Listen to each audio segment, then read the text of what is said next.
We've had some storms move through our area. How we looking today and for the weekend? Few storms today. First half of the weekend looks great. Saturday is going to be dry, Good. but then Sunday. All right. Okay. All right. All right.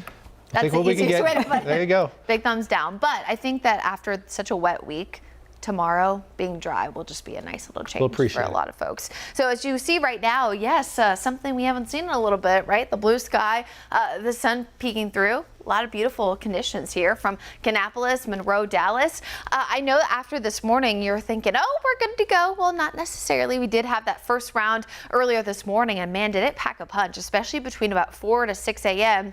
But now we're tracking kind of the residual effects as this front moves through. So on the west side of Tennessee, we actually have a little bit of rain moving in. That's going to first clip the mountains by later on this afternoon, but eventually we will see a small but limited opportunity for some local storms here in the Charlotte metro.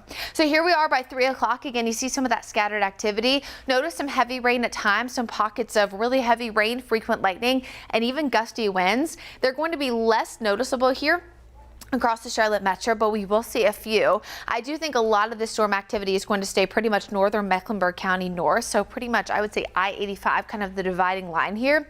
And then after about 9 p.m., everyone is dry. Heading into your Saturday, again, we are good to go. We will see some clouds at times, but also a lot of sunshine.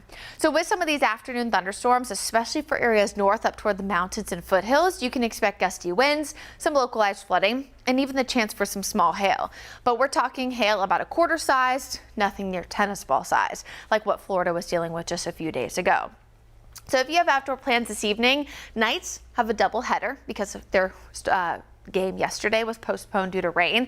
The first pitch is 5:35. The second one will happen right after. Again, we will have to monitor for a few storms, especially around 3, 4, 5 o'clock, but I really think it's going to be a very limited potential. Temperatures upper 70s for first pitch, eventually falling into the upper 60s, and eventually overnight we will drop into the 50s. It will be a relatively comfortable evening in terms of some drier air moving in, but we will still watch a few clouds. And if weather holds off, which it looks like it will, fireworks, of course, expected after the game.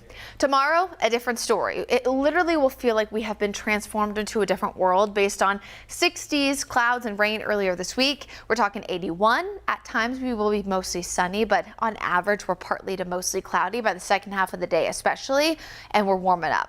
High temperatures right around 81 degrees. But Sunday, a different story. We are going to start off with a lot of rain and thunderstorms, and then by the afternoon, things should start to clear out. So here's kind of the progression. We have front number 1 finally moving through on Friday. High pressure builds in temporarily in front or behind that first front ahead of the next one. And then as this one moves through, again, Sunday morning primarily, we'll track pockets of heavy rain, widespread rain and storms at times, and then eventually that will last into the early afternoon. So today, we will, of course, watch the potential for storms. Completely dry on Saturday. Knight's first pitch on Sunday is at 1:05. Things could get a little bit dicey around that time frame, but then we dry things out. And then check out next week. I mean, the timing here, right, wasn't great this week, but great next week for the Wells Fargo Championship. Practice rounds early in the week. We're talking upper 60s, lower 70s. And then by the second half of the week, Wednesday, 73 degrees, mostly sunny. That sounds great to me. 75 on Thursday with a lot of sunshine so far for the first day of regularly scheduled programming there with that tournament. So the weather for next week looks a lot better in your guy briefing 7 days. So I would say after this week, those 4 dry days in a row are going to be a very nice change. And as we look at the 10-day forecast, Sarah Ben, it does look to be dry heading into Friday too.